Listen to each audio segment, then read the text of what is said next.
What is going on, true believers? I hope you're having a great morning. My name is Bleaves. We're here to talk about this crazy crypto world, and the state of the economy is yuck. As we're sitting here right now, Donald Trump is talking smack, I suppose, for lack of a better description, for Iran, which is causing the markets to bleed. The market, the Dow Jones is now down another, after being down 800 points yesterday, it's down 800 points again already today. Crypto market now down $70 billion. And then in the meantime, to his credit, Donald Trump is also pushing for the senators to approve the Clarity Act immediately and to ignore the banks. And if they don't do what Donald Trump wants, and they go like Tom Tillis, a Republican from, I believe it's, somewhere talks like this. If he doesn't vote yes, which is a question right now, if he doesn't vote yes, then North Carolina, I believe it is, then Donald Trump will withdraw his support for any Republican who is voting no on the Clarity Act, which, listen, I don't like when you are using your pulpit to bully people, but you're not entitled to the president's support. You have to earn it through doing what he would like to see done to help get some of his goals passed through Congress. So I have no problem with this at all. I don't like it. I don't think it's the best thing, but here we are. I mean, this is where we are as a society. We need this thing to pass through. We need the Clarity Act to go through. But let's talk about what's going on in the markets. Let's talk about what's going on everywhere, because it's getting a little bit wild. And Iran has been incredibly standoffish, and Donald Trump has demanded full surrender, unconditional surrender, which for anybody with pride, probably don't want to do that. However, the Ayatollahs of rock and rollers continue to fall, so nobody wants to be that guy right now. If nobody wants to be that guy, what do? It's not financial advice. I'm always right.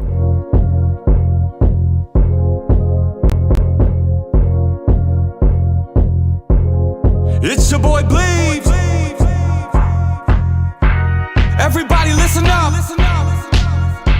Let's get it. I'm trying to put money in your pocket, that crypto wallet, that bing bada bing ching ching big profit. Even when the market's sideways, I'm looking for ways to get paid. I'm checking my coins around breakfast, then again around bedtime. Bet this, it's not financial advice, but I'm always right. I'm always right. I'm always right. I'm always right. I'm always right. I'm always right. I'm always right. I'm always right. I'm always right. I'm always right. I'm always right.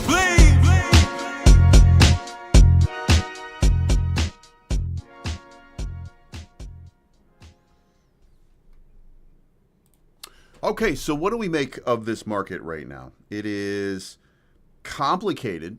It is not doing what we hope and pray that it's going to do. We're not getting the pump that we want. We're not getting anything more than the continued and constant stream of dumps that have been synonymous with the Trump administration right now. So whatever is an investor to do in this regard. So hopefully we can get a little bit of clarity, not in the act, but a little bit of clarity about what happens next. And I don't think it's that bad. I think that despite the fact that we're getting dunked on at the moment, I think that Iran is probably at their, I'm not going to call it wit's end, but I think that I think that they might be a little bit nervous.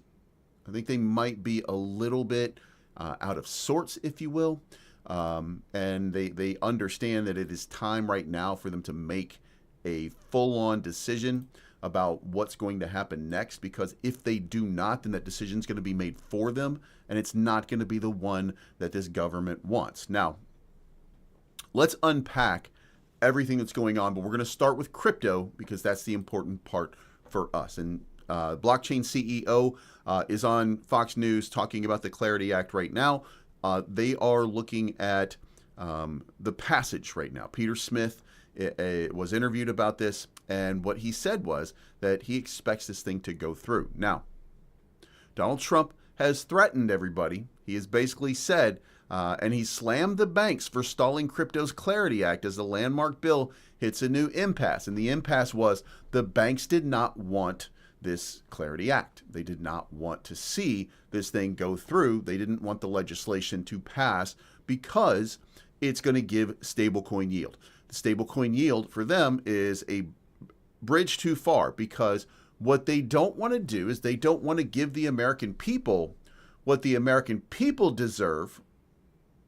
They want to give the American people what they think they should have, which is crazy to me. It's crazy that we're having that conversation right now, that we're looking at it in this fashion, but here we are. So what do we make of it? Well, I think that there's, from what I understand, Ellie Tourette, thank you for your reporting, by the way, if you happen to look in. But it looks like that they're going to compromise, that the banks, the Clarity Act is going to pass with a little bit of problem for cryptocurrency and a little bit of problem for bank. Both of them are going to have to work on amendments to the law to try to get what they want into passage, if you will. So I think we're looking at an opportunity. It's an opportunity, really. We're looking at an opportunity right now for a landmark legislation to pass, and it's not going to be everything that everybody wants. It never is. That's the way legislation works. But it will provide guardrails so that mass institutional adoption can start right now. Now, Dow futures at 47,730. That was a few short hours ago. This video that we're talking about right now was last night. Today,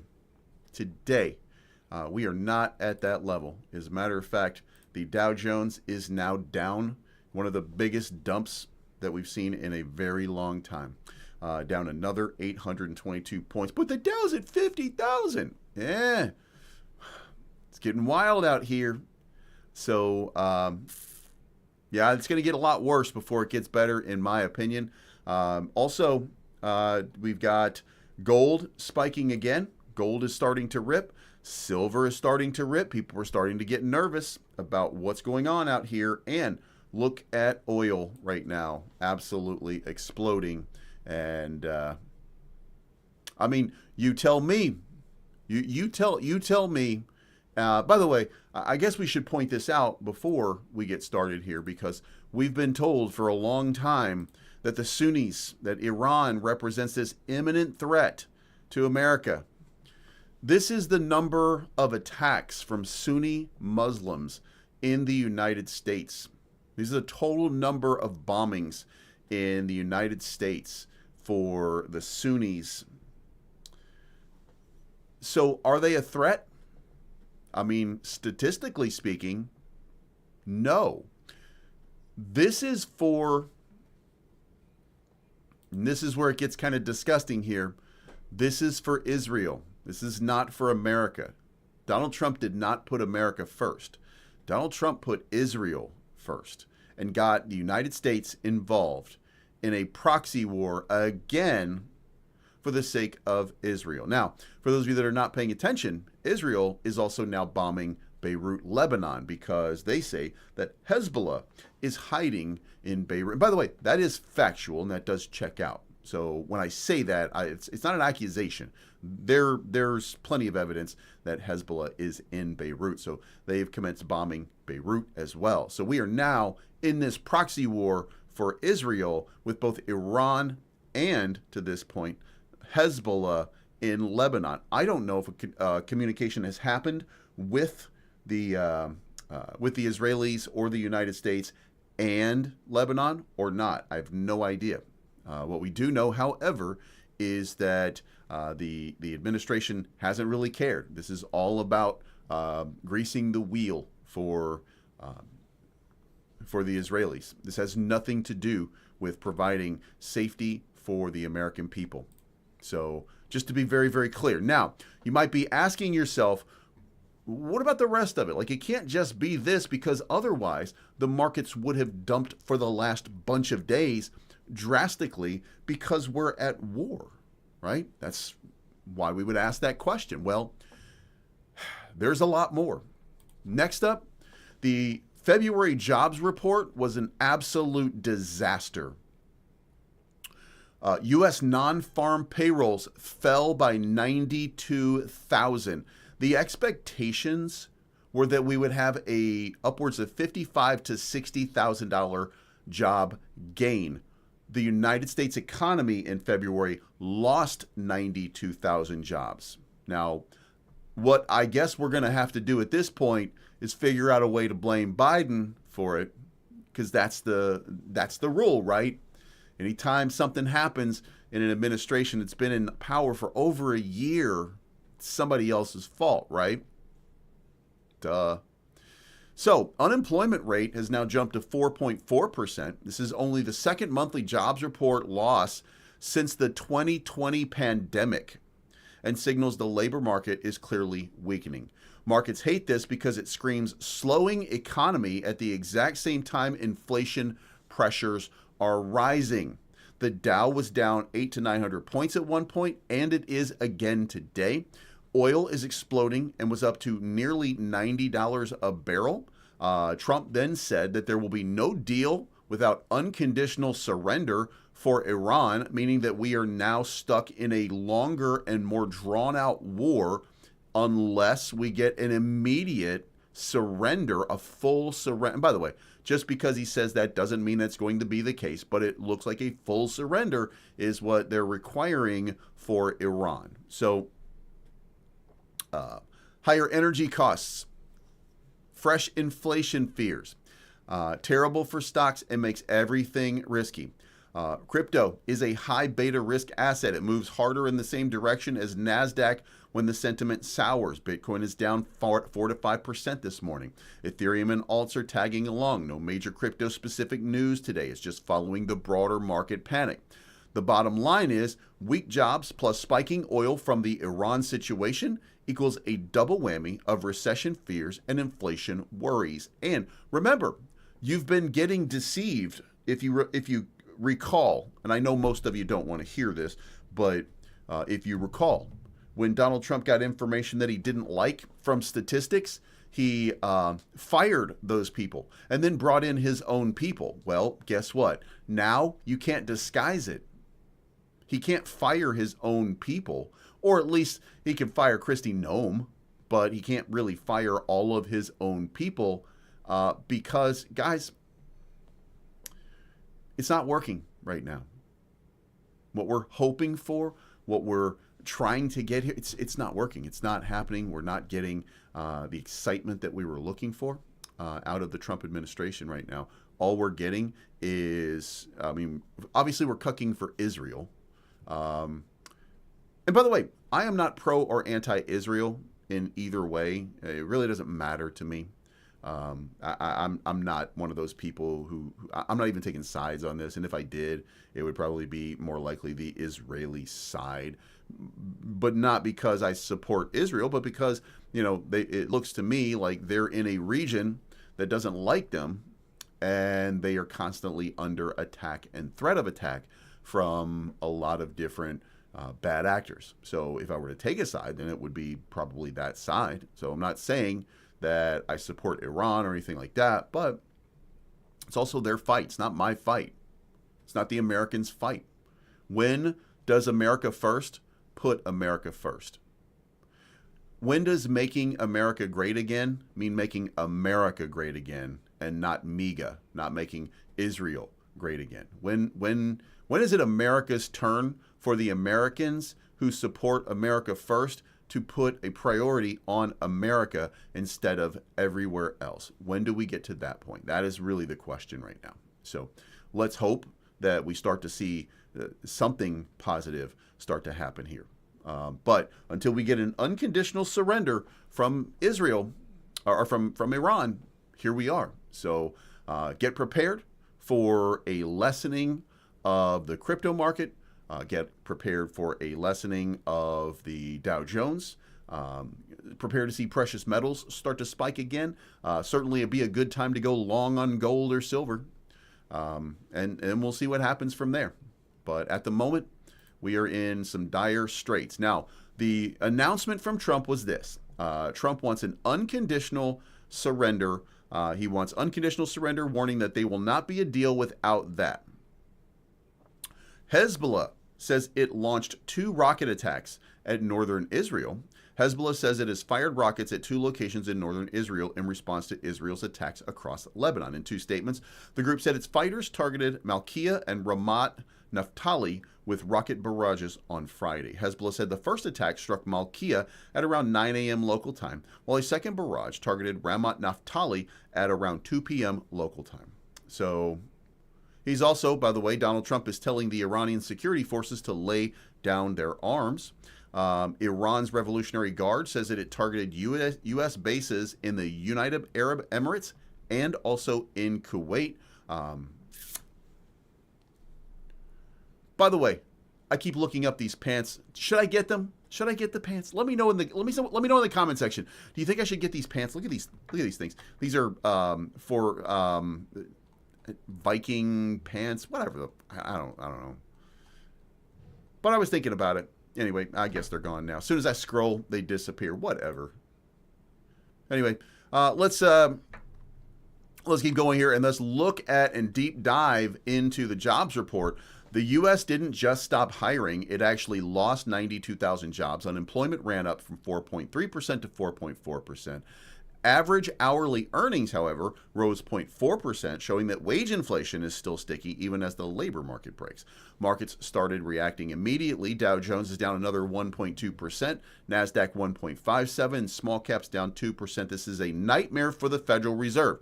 Usually when jobs go away, prices stop rising, but right now costs are still going up while people are losing their livelihoods. On top of that, Americans have stopped spending. Retail sales fell by negative 0.2% in January, and core shopping did not grow at all. The soft landing that the Fed promised seemed dead now. The U.S. economy is now shrinking while everything gets more expensive. With a war in the Middle East pushing oil prices to $87, the government is stuck. They can't lower interest rates to save jobs because energy costs are keeping inflation too high. So now the Fed gets an opportunity to also Jerome Powell the American people, to screw them over, to stab them in the back when they need help the most. Now, you've got some other people out here who are saying, and by the way, this is a contrarian, okay? U.S. job report is not a disaster. 92,000 jobs lost is a huge number. This is a Trump guy, okay? You can guarantee this one. Unemployment rate is 4.4, which is still low. Average hourly earnings are up 0.4. That's not a collapse, just a correction. February numbers often revised. Every month's numbers are revised down, okay?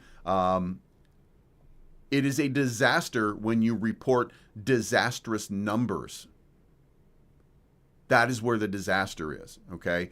So I don't think this guy's thinking clearly. This is just a crypto enthusiast. There we go. If oil prices break through 100, the impact on the global economy will be devastating. I mean, that's an opinion, but it also has a basis in fact. It's going to be absolutely insane. And I think we should all be a little bit nervous about what's going on in the market right now. So to our favorite cryptos, the Banter Bubbles, sponsored by Ran Nooner. Zcash down 7%, Jupiter down 6.5%, Tau down 6%. Everything looks like it's really kind of falling in line. Luna Classic is only down about 3%, while some of the rest of the market is down a lot bigger. Sol 5%, Syrup, Arrow down 6%. So things that I think have a positive flow, like Stacks, like Caspa. I think ICP was doing pretty good. Yeah, they're only down 2% today. ICP is not down very much as well today. And then Midnight is barely down, just a little bit, kind of ranging sideways, just barely, again, barely down. So we are seeing a few cryptos that are not dumping super hard, but generally speaking, most everything is in the dumps again. After a nice recovery in the market, which we're going to look at in just a moment, we are now kind of eating it. And by the way, I thought that there could be some normal correction to this. And it would make sense for the normal correction to be around the range. I'll show you in just a minute. So I don't think we're in horrible shape as a crypto market. I think the crypto market really just wants to continue. We just haven't reached that spot yet. Now, outflows yesterday on the ETF of 227 million. On the Ethereum ETF, again, we were having a dump day, so this is the response.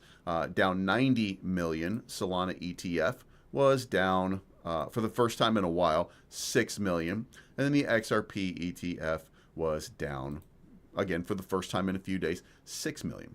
Fear and Greed Index at 19. I suspect it's going to go pretty low today as we get back there. We saw that rash of liquidations on that upside. We had that move. We knocked out a couple of those spots that we've been talking about. After knocking them out, we have a correction. The correction's coming back down at around 68,000. So what do we make of that? Well, let's go look at the chart and let's see, like, are we absolutely cooked, or are we getting, let's go look at this on a daily right now. If we just consider our pivot, right? And the pivot right there is, I'm going to use this wick right here because we had this surge and then we had this dump. And now we've got that kind of breakout right there. So we're going to use this pivot right here. We're going to look at it from that standpoint right there. We're looking perfect. This is exactly what you would expect from the market anyway. We're not breaking down desperately and deeply. We're actually breaking down to exactly where we're supposed to. From an impulse move, we had a 50% breakdown from that impulse move. Now, if you were to draw it out a little bit further into this and call this the pivot, guess what? We're still at that 0.5. If you were to lengthen this and say, well, I want to go from the pivot down here at the bottom, the original pivot right there, all the way to where we are now. Well, it doesn't make sense because of the sideways action right there for Fibonacci. However, if you were to do that, then you would see that we are up here at the top and we're about to hit the 0.45. Now, it doesn't make any sense that that would be the case because the pivot is usually going to be something, again, when you're actually doing an impulse move. So it makes more sense to do it from here. Now, when we look at it on a weekly, that might change. But for the shorter time frames here, what we're looking at is finding our level to bounce from. The most common level for Bitcoin is 0.45 to 0.5. So we're actually doing exactly what Bitcoin normally does when it has a bounce like that. So now, what do we make of the position that we're in and where we're going? Well, if we look at it from this shorter time frame standpoint, you can see here, like, it looks like we are in just an upward trajectory right now for a break. So what I would be looking for over the next little while is I would be looking for, I think cooler heads are going to prevail as the day commences. I think we'll see a test of the 50 up here on the daily, which is at 75,328. So I think that all of this that I gave you yesterday is still in play, that we're just getting a normal correction. Now, let's not forget here, this pattern has played out over here as well, okay? So when we look at it from this context, we got this perfect breakout to that range right there before breaking lower, right? What does that mean? Well, if we were to take that and we were to say, well, if the same pattern repeats itself, then we're doing this right here. And what I would suspect is that we're going to have, at some point, again, this looked like this, and it looked like this, right? And we seem to be in this little doldrum area where we got that halfway dump right there, and then a pump right back up into the top of the range, putting us in that 75, 76,000 range before dumping lower. Now, I don't think that we dump lower at that point. I think that this is actually the spot where we get the price breakout, because we're already stressed as a market. Let me just say this. The market's already stressed. People are already out of the market. People are already like, no, we're done for now. But it looks like we're starting to form a bottom. And in the event that we are, in fact, forming a bottom, then this is the signal for people to get back in. Now, doesn't mean that that's the case yet. Again, the market's going to have to shake out those that aren't going to make it. the brokies. Going to have to shake out the people who just can't cut it in the investing market. And look, there's a lot of us out here that are looking for, anything, something positive to happen. And I don't know what that's going to be. I don't know when we're going to see some positivity in this market. I really do not. I don't have a clue about this, but it does appear, it appears that we've still got some upside momentum here. It appears that way. So let's hope that we get a little push to the upside coming very, very soon. We'll get into some of these in just a few minutes. If we look at this by DEX volume, over here you're at 4, 5, 6. You're around $6 billion still, which is not great. It's not the number that we're looking for. We're looking for a lot more than that. So market has cooled off tremendously. And then, by the way, we have a 15% dump on DevvE. I did some tracking of some of the wallets here, and I'm not saying that it is, because I reported this to Tom, but 8AE2, I used AI, and I had an AI scan this all the way back. And AI says that this looks like a dev stream. This looks like a dev stream account. I don't know if that's true or not, but let's do right here. Here we go. Based on the transaction history of 8AE2, here's the breakdown and how they built a massive position. They were part of the token generation event. They bought a little bit at the lows after some dips. But it says right here, okay, a significant portion of their holdings came directly from distribution contracts, which means they are either an early seed investor, a strategic partner, or looking for transaction from the from address. There could be a vesting or distribution. Unlike retail traders who buy on MEXC, this wallet uses Uniswap liquidity pools. By providing ETH to the pool when liquidity was thin, they were able to absorb large sell orders from small holders without moving the price too much. So as of March of 2026, it's trading at approximately 5 to 9 cents. This wallet has been active recently because the dev is moving towards its native DevX mainnet, which is not true yet, but a low price opportunity. This isn't a lucky trader. This wallet is an institutional anchor. They got so many tokens because they were there at the start. They are likely receiving vested token from the project itself, and it's the 7th of each month, by the way, because I went back and I did another wallet, which then tracked it and says the next batch of tokens is scheduled to unlock on April 7. So we do have some continued vesting. We do have some continued early investors and adopters who are just out because they don't like the direction. They don't like the fact that Dev did not commit and handle what they were doing, and it feels like that whatever's going on with DevX just isn't going on, and it feels like everything has grinded to a halt, and that we're just completely pivoting. And some of that's Tom's messaging, but people are nervous, and when you get nervous, you move on. I'm nervous. At this point, I expected them to accomplish something tangible.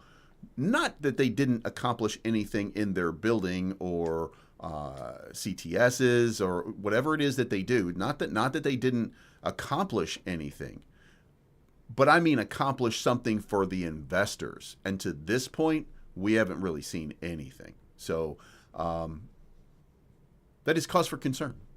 That is cause for concern. Now, for those of you that don't know, Tom has created his own, let me show it to you here. 1 second, y'all.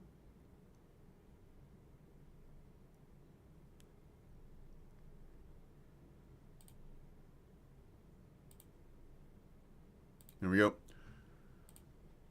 So Tom has created his own YouTube channel. It's called Tom Lucent, and he explains a little bit about Dev. He explains a little bit about Fias, what he expects, stuff like that. By the way, shout out, because he's also sitting right there with the entire Game of Thrones collection right by his head. So if anybody's wondering if Tom is a nerd who reads George R.R. Martin like the rest of us, yeah, completely and totally. So, but again, from what he said yesterday in our interview, or the day before in the interview, he gets up at 6 o'clock in the morning, and he's programming all day long until he gets done with whatever it is that he's doing. So anyway, so from looking at the wallets and kind of going through them and stuff like that, I'm not sure what this looks like. It's people from the TGE, they're from the original SAFT round, and they're just selling because they're tired of waiting. Like a lot of us, they've been waiting for a long time for something to happen. And rather than seeing something happen right now, we're all feeling like there's just a complete and total reset, despite the fact that it's not. But again, it comes down to messaging, and there's not really much messaging to do until they get done with the funding round. And once they get done with the funding round, then things could change dramatically. But Tom is going out of his way to point out that he's generated and raised $65 million from investors. He's licensed hundreds of millions of dollars worth of technology over the last bunch of years. That, you know, he is certainly the most bullish he's ever been, and he's explaining Fias as the place where the world could go to buy AI agents or program their AI, stuff like that. He wants it to be the world's marketplace. So, but again, this is a pivot from what we originally anticipated and expected. Now, the reason it feels like a pivot is because it feels like a pivot. Tom has moved to Fias because he was no longer involved ultimately in DevvE. That was being run by that different team. So now it's all under his umbrella, and his passion is programming Fias. That doesn't mean that they're not doing anything with Dev or DevX chain or anything like that. It doesn't mean that at all. It just feels that way right now. So what I would say is, if you are a holder like me, I'm going to be a holder. I'm going to be a nervous holder, by the way, because, you know, again, I want to see some appreciation for all of this long-term hodling that all of us have been doing. You know, I want to see some payoff at some point instead of kicking the can down the road. So that frustration right there, I feel it the same as everybody else, and I hope to see something positive happen off of it. So that's my update on Dev at this point right now. So, but on to bigger and better things. If we look at the charts, again, we're down a little bit on the day, but I mean, let's look at Ethereum, right? Ethereum looks like exactly what you would expect. It's in an upward trend. It's clearly in an upward trend. And even when we look at this right here, this is now pivoted to up here, which is now clearly an uptrend. So I like where we're headed. Hopefully we'll see a continuation here. Hopefully what we'll see is a significant reversal off of this dump and gather some of that and get above this range at 22,300. Again, I think we need to kiss that 2,300 50-day moving average. That would be a great sign of confidence in the market.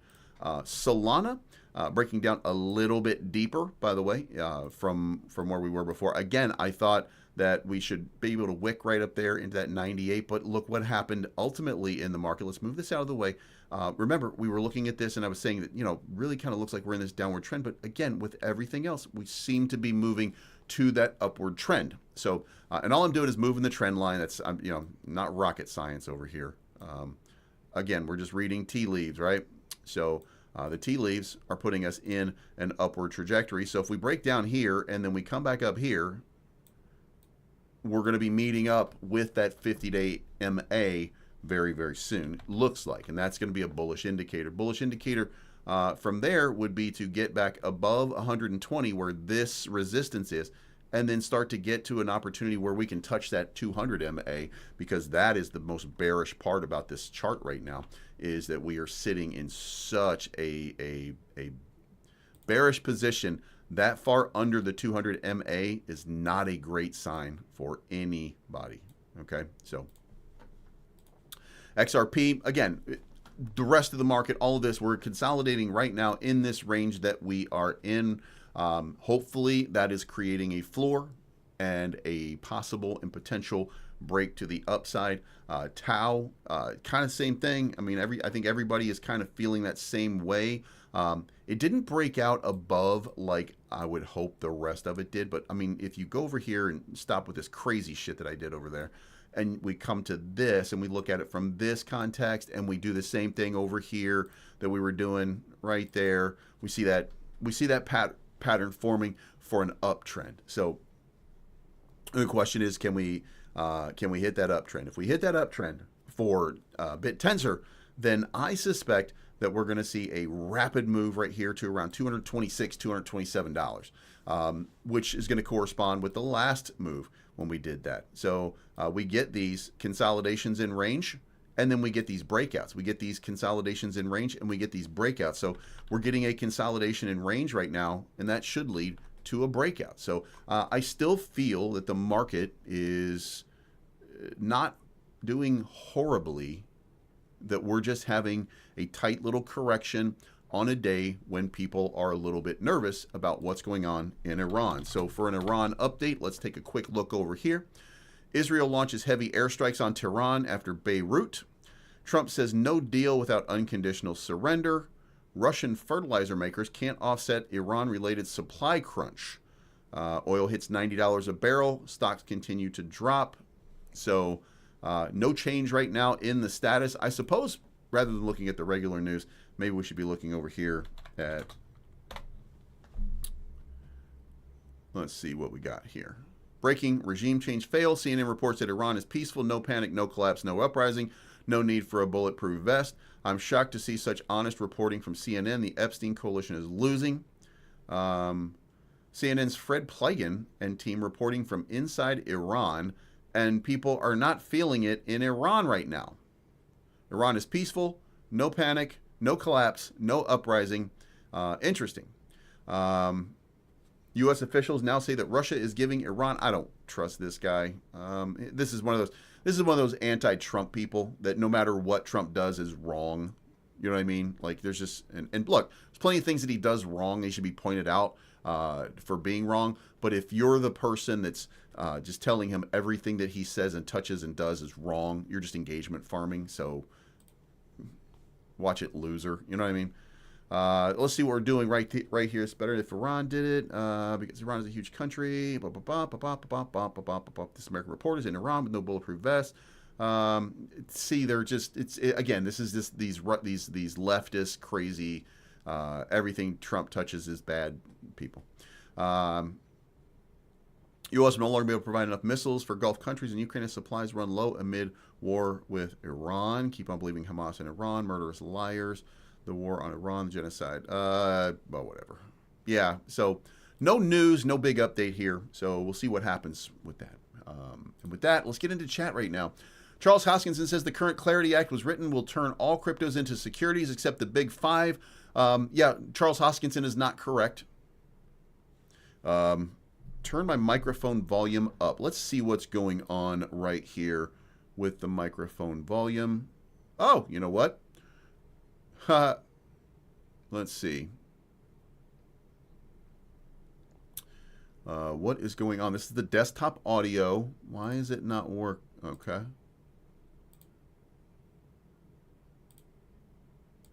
What about now?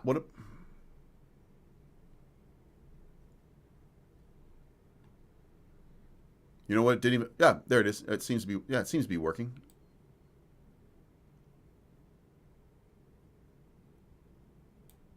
All right. Yeah. So I don't know. I did turn it up. So I thought it was. You know what I mean. Anyway. So there we have it. This is what's. This is what's going on in the market. So. Yeah.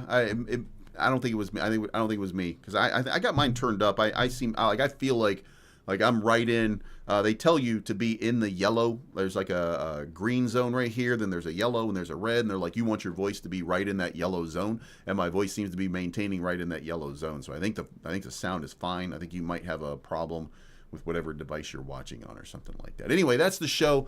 Guys, if you haven't already, go check out Terra Casino.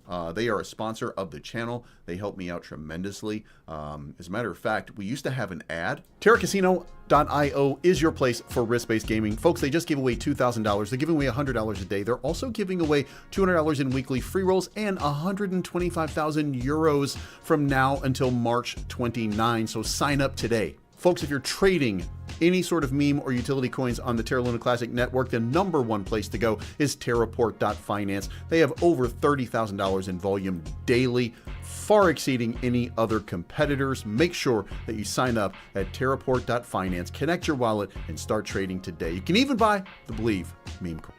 Folks, if you want to track your trades, TrackMyTrades.ai helps you do all that and more. You can actually see Terra Casino is the place to go if you support me. Folks, every day I try to give you the freshest and best information for Terra Luna Classic. And if it has value for you, then the value here is created by you helping me by signing up at TerraCasino.io. Connect your wallet over here and you can start playing today. And you can trade Ethereum, Bitcoin, whatever it is that you want. All of them are accepted here at TerraCasino.io. My other partner is Terraport.finance. This is the decentralized exchange that I use for all of my Terra Luna Classic trading. That includes buying and selling Juris Protocol, Garuda, anything in this ecosystem.